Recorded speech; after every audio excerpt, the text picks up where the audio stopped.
Bonjour. Aujourd'hui, je vais vous montrer comment réaliser rapidement un tableau à l'acrylique, même avec beaucoup de détails. Voilà le sujet que je vais réaliser devant vous dans cette vidéo. Alors évidemment, je suis toujours aussi mauvais en cadrage, mais enfin, voilà. Donc je suis en train de préparer sur une toile sur laquelle j'ai mis du gesso pour la rendre assez lisse. C'est mon truc à moi. Des fois, je mets un tout petit peu de sable pour faire des effets de matière complémentaires.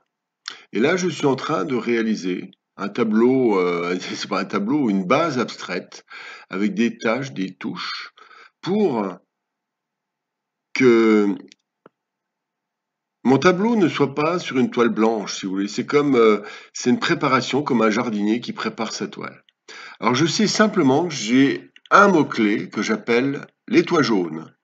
Et donc, j'ai fait des taches jaunes au milieu du tableau avec des traces, des traits. Et je laisse un peu mon inspiration. Donc je sais quand même que je veux le faire vertical. Et donc je fais quelques traces, quelques traits, quelques lignes. Par exemple là, je trame légèrement avec un gris moyen, c'est-à-dire du gris de peine avec pas mal d'eau. Et j'organise une espèce de trame que j'espère rythmer au niveau du graphisme, mais aussi en couleur. Là, je fais des projections avec des traces de blanc. Là, c'est du gesso, qui vont créer des aspérités, des accidents sur lesquels je vais pouvoir peindre. Voilà. Alors là, je mets quelques petites traces. Alors je travaille au crayon de papier et je commence à dessiner tout un ensemble de petits détails. On voit pas bien parce que enfin, je dessine une trame au crayon de papier en surfant sur les tâches. C'est-à-dire, je fais des toits, simplement, mais je m'en sers comme un prétexte graphique qui surfe sur les tâches qui sont déjà présentes. Alors là, je me mets sur mes genoux pour que vous voyez plus près. Et donc, vous voyez de près les effets de matière, les tâches, les touches qui ont surfé, en fait, qui fusionnent, qui coulent. Il y a donc beaucoup d'accidents. En fait, cette technique est très intéressante pour intégrer une forme d'inconnu, un mystère qui appartient aux lois de la nature, les fusions de la fluidité de l'eau, la gravitation, la, la diffusion, et tous ces éléments. Et là-dessus, c'est très facile de redessiner, donc parce que le gesso permet de dessiner au crayon de papier. C'est un crayon de papier 2B assez gras quand même, pour qu'on le voit. Voilà. Et donc je dessine tranquillement, je suis en x4, la rapidité. Et finalement, chaque fois que je fais une maison, elle me donne envie de rajouter un arbre, un banc, un élément. Et je m'amuse, en fait. C'est une approche créative agréable parce qu'elle n'est pas fixée. Elle est guidée par ces tâches qui court-circuitent finalement le mental. En fait, notre vraie intelligence artistique n'est pas dans le mental, elle est dans la capacité à faire une sorte de vide et de se laisser guider. Voilà. Et donc j'ai déjà une trame agréable, parce que aussi, il ne faut pas oublier l'aspect esthétique. Voilà. Ah, j'ai oublié une chose importante. N'hésitez pas à vous abonner, à cliquer sur la cloche si vous voulez recevoir les futures vidéos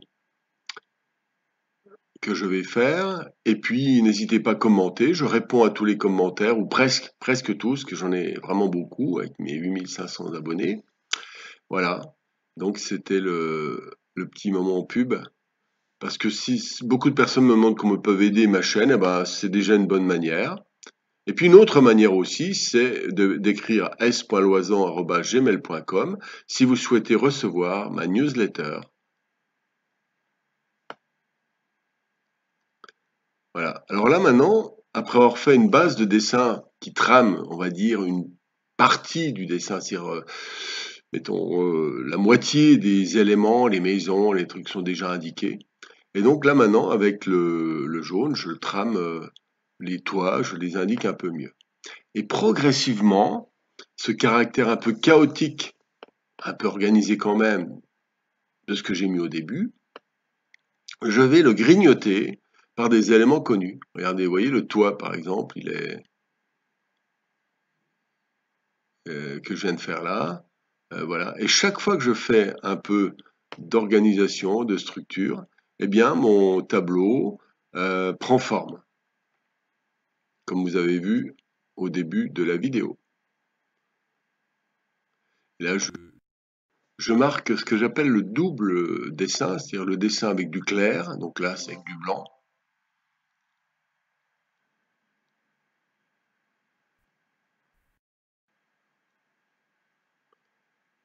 Et puis après, avec le foncé, vous allez voir un peu plus tard. Et ce double dessin permet, sur une trame qui n'est pas blanche, mais légèrement, dans ce cas-là, grise, eh bien, du blanc va permettre tout de suite d'aller vers le très clair, et en augmentant la dose de foncé, on va vers le foncé. Ce qui fait que rapidement, on donne l'amplitude nécessaire à la visualisation du tableau. C'est un peu ça la magie de l'acrylique.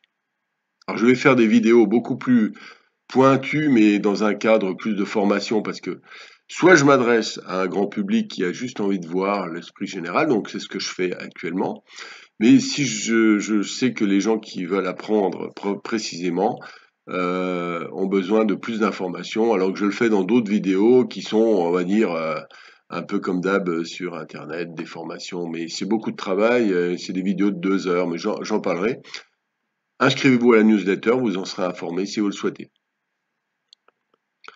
Alors voilà, donc chaque détail qui s'ajoute grignote, grignote. Et j'adore ça parce que ça permet finalement de jouer avec l'inconnu. L'inconnu, c'est la trame du début, voilà, et dedans, je crée un ordre, tout simplement, et c'est pour moi un immense plaisir de faire ça. Alors, bien sûr, pardon encore pour les problèmes de qualité de la vidéo, je suis pas une bête avec ça, et bon, écoutez, hein, je préfère mettre le paquet sur d'autres éléments que passer 6 heures à faire une vidéo. C'est le contenu qui m'intéresse, et puis bien sûr, faut pas que ce soit trop moche non plus, mais c'est un autre métier en fait. Je suis peintre, voilà. Donc là, je dessine, comme j'ai dit tout à l'heure, avec le foncé. Et donc, sur cette première trame de dessin clair, jaune et blanc, je rajoute du gris. Et notez qu'il n'est pas nécessaire de mettre beaucoup de couleurs pour créer un environnement agréable. En plus de cette intention de jaune, j'avais mis, comme vous voyez, quelques taches de bleu, pas beaucoup, quoique le gris de peine aussi a une tendance bleutée, et ça permet naturellement de monter, monter, monter en puissance. Et là, je suis en train de dessiner les arbres, redessiner les maisons, et vous voyez, ça prend forme tranquillement. En fait, c'est un processus créatif à base d'acrylique. Alors pourquoi? Parce que l'acrylique permet une fluidité, un séchage rapide bien sûr, mais le problème en peinture à l'huile, quand on fait des effets de matière, ils sont ancrés définitivement et il est difficile de les réparer si on va trop loin, si on bouche. Alors que là, avec l'acrylique, on peut vraiment s'amuser, refaire des projections, refaire des coulures, c'est sans fin. Voilà. Donc je vais faire toute une série de vidéos dans ce sens pour l'acrylique, pour moi lancer le tableau. Et puis, bien sûr, ce sont mes tableaux que j'expose, voilà. Et puis, je vais m'arrêter aussi, vous voyez, je refais quelques touches de mise en place. Et je vais m'arrêter euh, avant la fin parce que je vais mettre en lien à la fin de ma vidéo des vidéos qui parlent du glacis, finition et détail. Je ne veux pas le faire là parce que, évidemment, la vidéo serait beaucoup trop longue. Et je veux m'arrêter à 10 minutes, quoi. Hein, vous êtes tous un peu paresseux, n'est-ce pas? Voilà, 10 minutes, ça suffit. Voilà, donc je mets un petit peu en place. Je corrige, j'adoucis les contours et progressivement, voilà, et je ferai un peu la même chose en peinture à l'huile dans la phase de finition. Voilà, mais le principe est assez simple. Et je vais faire donc 5-6 vidéos de suite voilà, avec quelques alternances d'explications. Voilà. Bien, ben, je suis en train de faire des petits glacis, des petits voiles à l'acrylique quand même, et je remets des dessins dans les arbres. Mais attention, pas trop de glacis avec l'acrylique parce que ça donne un caractère laiteux souvent. Enfin bon, j'en reparlerai, mais c'est souvent plus des voiles que des glacis. Voilà. Et là, on voit un petit peu mieux. Voilà, je reprécise des arbres. Et vous voyez tout de suite, ça architecture énormément le tableau. Le dessin, le dessin, le dessin. Voilà. Après, je rajouterai sans doute quelques petits détails, des personnages, je repréciserai les arbres, etc. Et puis surtout, la peinture à l'huile va donner une patine